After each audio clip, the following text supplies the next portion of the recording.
Hello and welcome to another episode of My Property World. Today we're joined once again by M&M, Mo and Mike. If you could just briefly introduce yourself. You can go first this time, Mike. Hi Will, hi Mo. Great to be here. Mike Bristow, CEO and co-founder of Crowd Property. We're the UK's leading specialist property development lending platform. We've funded about £400 million worth of projects now, 1,858 homes. That number keeps on ticking up. We are a specialist residential property development lender, and we work with small and medium-sized developers, unlocking their potential to build more homes and spend in the economy. Fantastic. And Mo? I'm Mo Haykir, director and co-founder of KHP Group, one of the top 5 crowd property borrowers. I think maybe top 3. I don't know. They won't tell us exactly, but we're definitely up there. So we're a development company operating in the southwest, primarily in Devon, converting heritage and listed buildings into amazing places for people to live. Some of the units we sell, some of them we hold on to and rent out as HMOs. Like I said, primarily heritage listed buildings, but we do some other stuff as well. And how can someone find you online, Mike? Well, the best place is probably the property vlog is the best place. So it's where this is going to go out as well. I've got a load of videos on there. I've been doing it for just over a year, documenting our sort of journey. Just go to YouTube, type the property vlog. Any of the videos have then also got my other contact details in the description. That's brilliant. And there's some absolutely beautiful projects where you've transformed things that are unloved, I suppose would be a kind way of putting it, into great places for people to live in. What we're talking about is the interaction between the developer and the funder. And you're a repeat client of Crowd Properties. They've decided to back you again, which is and done it again and again, I believe. Many times. So that's an indication that it's working for both of you. So.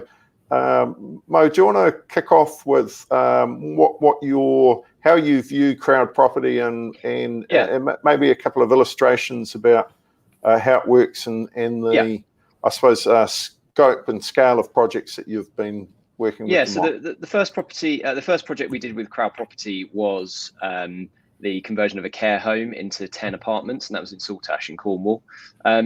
I suppose the good thing about Crowd Property, we heard about Crowd Property through the Property Investors Network. One of our business partners, who is an architect, was one of the PIN hosts. This was the first project that we'd done of this sort of scale. It was a listed building. It was sort of a fairly big development. But the nice thing was we went to Crowd Property, and we were looking at some other lenders at the same time, speaking to them. We went to Crowd Property and they were sort of like, we know you haven't done this exact project, like a carbon copy of this project before, but Phil has been an architect for 30 plus years. We've got other members on the team. We've got surveyors, interior designers, construction managers. I had a finance background. I used to work at Lloyd's and then HSBC. So they looked, and I think more than anyone else, they looked at us as a team and as a whole, and they looked at our past projects. And Phil, in his architect's practice, had done projects bigger than what we were doing, but obviously he wasn't the client, and he wasn't on the hook for the money. He was the architect. But if you bring all of that together, I think that was the really nice thing. They just looked at the team rather than just show us this exact project that you've done last year and you've made money on. Mike, do you want to talk to that sort of the team element? I see that as the absolute crucial piece, right? We challenge ourselves non-stop to sort of quantify an algorithm, so many different things, right? Okay, but it's development lending. Right, development lending is fraught with risk and a unique risk factors with each and every project, and none more so than the individuals and the people involved.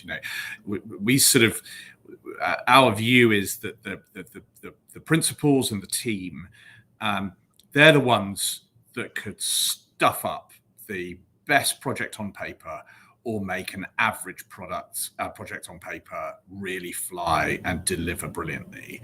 That's the fundamentals. So, and we look for far more than just the ticking boxes. we've had literally, I mean, months and months of elapsed time debates on how you classify, for example, developer experience.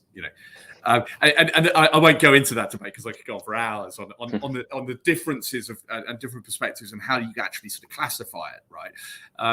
But really that's the moot point, because the point is we want to speak with the developers, the principals, get to know them, get to know their backgrounds in whatever that is, and really understand the sort of the ambition, motivation, and vision. Okay, I talked on our last podcast a bit about, well, we don't want to be backing people who have stumbled across an opportunity or are a bit bored, thought I'll chance my arm at property development because I don't know, property developers drive around in Range Rovers, and at that sort of superficial level, it's fundamental, right? I as a team of property professionals, we want to build a portfolio, grow as a developer, start doing these projects, doing all of these cookie cutter ones, or however the strategy plays out. But you can see a long-term vision for being involved in property, right? And that fundamentally, when it comes down to it, is if you've got a big picture vision and ambition and passion, most importantly, then you're going to dig deep when the challenges arise on site. And that's what we saw absolutely with Mo and Philip and the team. And one thing I'm very interested to hear both of you talk a little bit more about is the dynamic of the team and how that's conveyed, because Crowd Property also has a team and there's different angles and how you collectively, I suppose, bundle that up as a business in terms of, I'm sure that your quantity surveyor will have a different view than an architect than a finance person. So we engage with, and I think this is another really important thing, that we engage right from the beginning when we started, and also in current projects. We engage with Crowd Property very early on. We tell them about the idea, we tell them about where it is, etc. We explore different ways that we can borrow various amounts of money, the potential risks involved, and I think that's another thing of actually using them as like another arm of your, like, I don't really like the term, but like power team, like they're another sort of strand of that you can actually go to for advice. That's a yellow card using that phrase. Sorry, yeah, I'll take a time out. Yeah, time out. But they are. I don't know another way to describe it. And I think that feeling comfortable. We talked about it in the last one in terms of like feeling comfortable with challenges, but also right up front feeling comfortable saying, we've got this much money to put into it. We'd really like to borrow this much. We think this is how many units we could get. This is the design, etc., etc. And so engaging really early on, and that's sort of what I do. And I think Mike will talk about how they're structured internally. But you always have someone that you can pick up the phone to, who's your sort of who you're facing into, and that's really, really important. Even at the idea stage, it doesn't have to be a fully formed idea with a full deal appraisal from day one, like you might do with other sort of formal lenders. Yeah, and this sort of, similarly to my last point as well, is trying to algorithm everything. We also try and put technology behind everything, right? But again, that doesn't replace human interaction, and the vast majority of the dialogue between us and our borrowers and with Mo and the team is over the phone between our sort of dedicated case managers on each project or each account, and or the property director, and the sort of the management structure within our property teams to help tackle challenges and opportunities at different levels. But it's vitally important to have that sort of really open communication, and you get to know each other, trust each other's teams, and really get to know that actually everyone's just looking for a successful outcome of this project, right? That's the fundamental, right? We start there, okay, and every interaction works towards that. And some interactions can be, right, okay, we've got a real challenge here, right? Let's crack through it together. And that communication element, because like the backing of a development project's essentially backing a business plan with some people behind it, and that how that's communicated is usually indicative of the best case scenario, and the idea in the developer's mind has to be, I suppose, worked in with all of the other people within the team. So when I say the developer, I mean one of the people in the developers team, and they've got to interact. And what's in their mind and what comes out of their mouth, and what's heard by the other members of the team usually varies a little bit. Now, when you then collectively bundle that up and send it in an application and start going through the process of interacting with your funder, it's very rare that would be exactly what the original first concept in the first person's mind was when they looked at the site. And as you get further into it and you get a bit of feedback, and there's those annoyingly searching questions that come back from the funder. What's the story with this element, and what would happen if this happens or doesn't happen? And the changing nature of what the business plan evolves into and how that's communicated. What are you? What do you guys think about that, and in particular in the interrelationship between the businesses, the developer and the funder? Yeah, so I think we've definitely learned the way that crowd property work, and the way to communicate, and we've grown. I think we were quite an early project on the platform, so we've sort of grown. Both of our businesses have grown together, which is nice. But within our team, we're quite lucky that I'll go and look at new sites, and like I said, I'll be very sort of optimistic about what we can do and things. And you sort of need that early on in the sourcing process. But what we've got as we get further into more detailed deal appraisals is we've got a resident lord. So within the sort of wealth dynamics framework, we've got a lord, one of our business partners, Carl, who's very analytical, very detailed. You might call him pessimistic, but that's sort of part of his strength as well. I suppose his sort of superpower is that, and you need that. And he'll think of the worst case scenarios, and I suppose that's the bridge between my idea and the idea of the other creators that are within the team, and actually, okay, but what if, and what if this, and what if that, and what if it takes another 9 months, and what if a global pandemic hits, although that wasn't actually one of our probably is in our risk assessments now, but not then. And I think that's our bridge from big idea to like bring it down to earth. What's the reality? Is that right, Mark? And that is what development's about. It's that ability to see into the future and create something that's not there now, to develop it. Yeah, exactly. And when we work with developers, I think one of the things that's great with the KHP relationship is that early discussion, right? This helps everyone, right? So we're passionate property people that want to look at projects. Okay, we're not shy about saying no, right? And we don't say no just because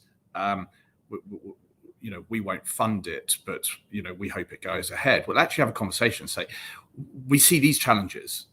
Okay, are you sure you want to be embarking on this? And a value added no. I'm not saying we've said no that many times to Mo, but quite a lot of people come to us with schemes, and we're very, very happy to be a second pair of eyes on things. And this is the crucial piece. The tip is come early, right? Get to know as quickly as possible. If it's going to be a no at some point, right? Don't spend 12 months working out and overanalyzing that it's a no, right? Okay, we'll help you find that quickly with our expertise in that conversation. We can help brainstorm that, etc. If that means that if it's a yes, then it's like, right, drop everything, close the deal. How can we as a lender help you close that deal? That's a cracking project. What do you want? Do you want us to prove our backing to the vendor or to the agent or whatever? So there's loads of different ways that early interaction really sort of benefits helping our customers get the right projects. But one of the other factors, and I sort of pulled together some tips from the team the other day on this was, and the team were actually absolutely right. It's sometimes we'll say no, and that there are these challenges, and then suddenly someone says, no, it does stack and get a bit stroppy or whatever. And suddenly it's like, well, we're thick skinned, we don't mind, right? But but actually, if you don't listen to advice, then is that a good thing? And if you're a type of human being that will get stroppy at things, are you going to be able to motivate all the people that you have to motivate and coordinate on site to deliver what is a complex scheme across many contractors, subcontractors, etc.? Right? There are these sorts of fundamental traits in people that manage to get things done. And I think that sort of human psychology of things is really interesting. But yeah, it's just open comms, come early, and let's work together on seeing whether it's a great scheme for you to back. So Mike, I'm going to put a bit of pressure on your marketing team. If those little tips could be put together in a little PDF, you can. Yep. If you email I don't know, is it info@crowdproperty.com? Yes. Is that the easiest way? Send me Mike Bristow's tips about getting development finance. So exactly. Please, I would encourage you strongly to look up Mo online. So it's the Property Vlog is the YouTube channel. Right. There's some fantastic videos on there, some great projects. They've been, I suppose, backed repeatedly by Crowd Property. I think I've lost track, but I think, is it 6 now, 5 or 6 projects we're on, coming on to? And consistent great success. Through every project that anyone does faces challenges. It's that the best developers crack through those and do brilliantly at it. And we are proud to be supporting KHP Group in and if you're in the south west at the moment and you've got a land project, or you'd like to consider partnering with Mo, get in touch. They're always on the hunt. Mike's found a big pile of money that he'd like to lend to Mo. So, they need a few more projects, from what I understand. Yeah, we do. That's one of our biggest things at the moment. Is we need to get some more projects on board to keep our pipeline going. So yeah, absolutely. If anyone's got anything, happy to have a look at it. Well, that's fantastic. I'm Will Mallard. This is My Property World podcast. And have a look through the back episodes. There's some great ones involving Mike and Mo. Thanks.